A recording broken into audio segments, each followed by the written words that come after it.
Vous entendez? Vous voyez?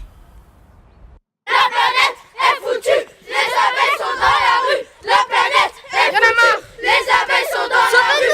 La planète est foutue, les abeilles sont dans la rue. Moi, c'est Nakid. Avec mes copains, on s'est intéressé à la disparition des abeilles et à la seule personne qui peut les sauver, l'apiculteur.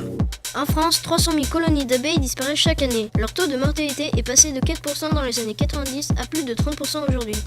Dans le monde, ça fait 10 milliards d'abeilles qui meurent tous les ans, alors qu'on dépend d'elles pour se nourrir. Et comment ça se fait? D'abord les pesticides, les néonicotinoïdes. Certains ont été interdits, mais ils ont fait des ravages pendant plus de 20 ans. Ensuite le varroa, un acarien parasite de l'abeille. Un monstre sanguinaire. Il y a aussi la monoculture. En plus de Nosema ceranae. Du virus de la paralysie aiguë. Et du frelon asiatique.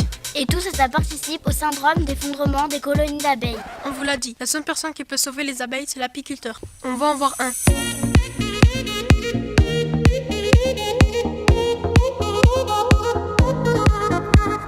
Bonjour les enfants. Bonjour, monsieur Clavu. On vient vous voir parce qu'on est inquiet. C'était une catastrophe la mortalité des abeilles. C'est vraiment vrai? Oui, c'est vrai Mathis. Je te propose de rentrer et on en parle.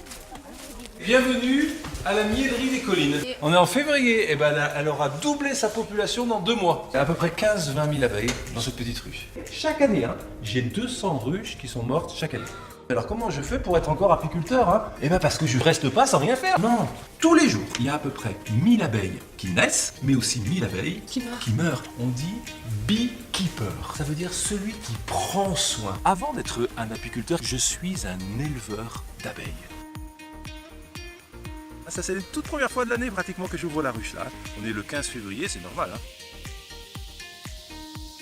C'est super important les reines. De sa ponte dépend toute la population de la ruche. Qu'est-ce qu'il y a derrière là? Les os. C'est ça s'appelle les hausses. La ruche, c'est ça.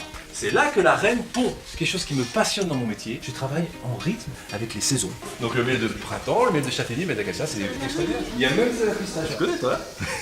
On sent que tu l'as déjà goûté. Les abeilles récoltent aussi du pollen. Regardez, gelée royale française. Voilà, vous l'avez compris, l'apiculteur c'est le soigneur des abeilles. Il faut les soutenir. Il faut acheter du miel local près de chez vous.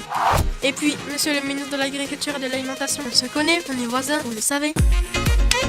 Dans la Drôme, on est numéro 1 de l'agriculture biologique et on en est fiers. C'est pas la seule solution. Mais si on arrive à ce que tous les départements nous suivent, on aura des campagnes, des abeilles et des exploitations apicoles en bien meilleure santé. Merci.